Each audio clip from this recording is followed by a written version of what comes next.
Good morning, hallelujah. ફરીને એકવાર પિતા બાપના જીવન પવિત્ર વચનો વાંચવાને આપણે જઈ રહ્યા છીએ અને આજના વચનો વાંચીશું.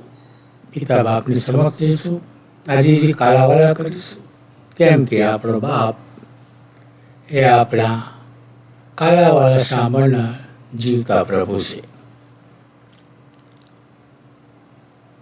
એક વિનંતી કરીશું કે અમારી ચેનલને સબસ્ક્રાઈબ કરો, પોતાના ગ્રુપ કે મિત્ર વર્તુળમાં મોકલો, સાથે સાથે લાઈક પણ કરજો અને ઘંટીના બટન દબાવી દેજો કે જેથી અમારા દરેક નવા વિડીયોનું નોટિફિકેશન આપ સર્વને મળતું રહે. આજના જે વચનો આપણે વાંચવાના છે એ વચનોનું શીર્ષક છે કુટુંબમાં સંપનો મહિમા.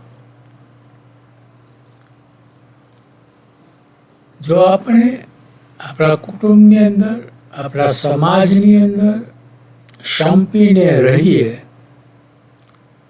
તો હરેક મુસીબતોને આપણે હલ કરી શકીએ છીએ. પણ આજના સમયની અંદર આપણે જોઈએ છીએ કે આપણા પ્રભુ ઘરોની અંદર પણ લોકો એક બાજુ ખેંચતાણ કરતા હોય છે, બીજી બાજુ ખેંચતાણ કરતા હોય છે અને અસંપિત થઈને આપણે પ્રભુ ઘરોમાં ભેગા થતા હોઈએ છીએ. પણ પિતા બાપે કહ્યું છે કે તમે સંપીને રહો. જો આપણે સંપીને રહીશું તો કોઈ પણ આપણને તોડી નહીં શકે. તો ચલો આજના વચનોમાં જઈશું અને આજનો વચન અને તેનો અધ્યાયનો નંબર છે ગીતશાસ્ત્રનું પુસ્તક 133મો અધ્યાય. પ્રાર્થના કરીશું. હે આકાશવાસી, અમારા પ્રેમાળ ઈશ્વર પિતા, અમે તમારો આભાર માનીએ છીએ બાપ કે તમે અમને સુંદર તક આપી તમારા પવિત્ર વચનો વાંચવાની માટે. એના માટે બી તમારો પુષ્કળ આભાર માનીએ છીએ. તમારા વચનો પર પુષ્કળ આશીષ અને કૃપા આપજો. વાંચવામાં પ્રભુ મારી ચાળને મદદ કરજો. આ મારી ટૂંકી પ્રાર્થના તમારા વહાલા દીકરાના નામથી માંગીએ છીએ. સાંભળોને સ્વીકાર કરજો બાપ. આમીન. ગીતશાસ્ત્રનું પુસ્તક અને 133મો અધ્યાય. કુટુંબમાં સંપનો મહિમા. ભાઈઓ સમસંપીને રહે તો કેવું સારું તથા શોભાયમાન છે. તે માથે ચોળેલા દાઢી સુધી, હા, હારૂનની દાઢી સુધી અને તેના વસ્ત્રની કોર સુધી ઉતરેલા મૂલ્યવાન તેલ જેવું છે. વળી તે હેર્મોન પર્વત પરના તથા શિવનના પર્વતો પરના ઝઘડ જેવું છે. કેમ કે યહોવાએ ત્યાં આશીર્વાદ એટલે અનંતકાળનું જીવન ફરમાવ્યું છે. પ્રભુ તેના વચનને આશીર્વાદથી ભરપૂર કરો. પ્રાર્થના કરીએ. આકાશ જેનું રાજ્યાસન છે અને પૃથ્વી જેનું પાયાસન છે એવા અમારા સૈન્યના દેવી હવા બાપ, તમારો આભાર તો ઉપકાર માનીએ છીએ. આજના વચનોને પિતા બાપ તમે આશીર્વાદિત કરો. આજના વચનો ઘણા લોકો સુધી પહોંચે અને કોઈક એક આત્મા તમારા નામ જીતાય તેવી કૃપા તમે થવા દો બાપ. પ્રાર્થનાને વિનંતી કરીએ પિતા બાપ કે તમારા પ્રભુ ઘરોની અંદર શૈતાન જે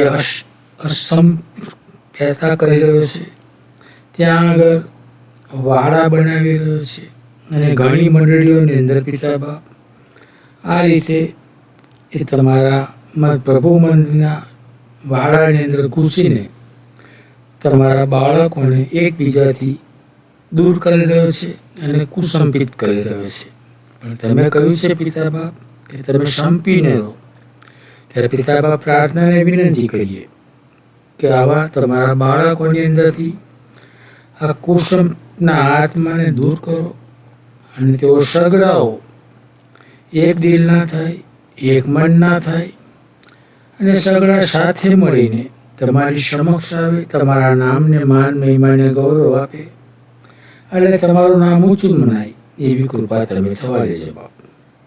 માંદાઓને સાચા કરજો, ઘાયલોના ઘારો જોજો, અનાથોના નાથ બનજો, ગરીબ વિધવાઓની સહાયતા મદદ કરજો. જે કુટુંબમાં મરણે પ્રવેશ કર્યો હોય તે કુટુંબને તમારા આત્મિક દિલાસાથી ભરપૂર કરજો અને તેઓના આંસુ તમે લૂછજો.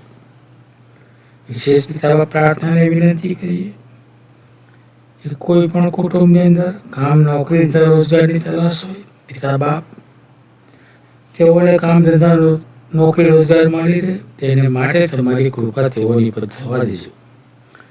અમારા દેશ અમેરિકાને આશીર્વાદિત કરજો.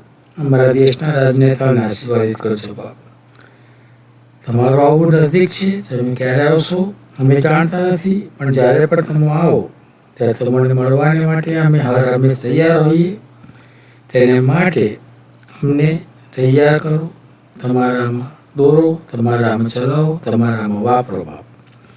અમારી ટૂંકી પ્રાર્થના તમારા પુત્ર પ્રભુ ઈસુ અને અમારા મધ્યસ્થી એમના મીઠા અને પ્યારા નામમાં તમારી સમક્ષ લાવીએ છીએ. સાંભળો અને તેનો સ્વીકાર કરો પિતા. આમીન. આમીન આમીન.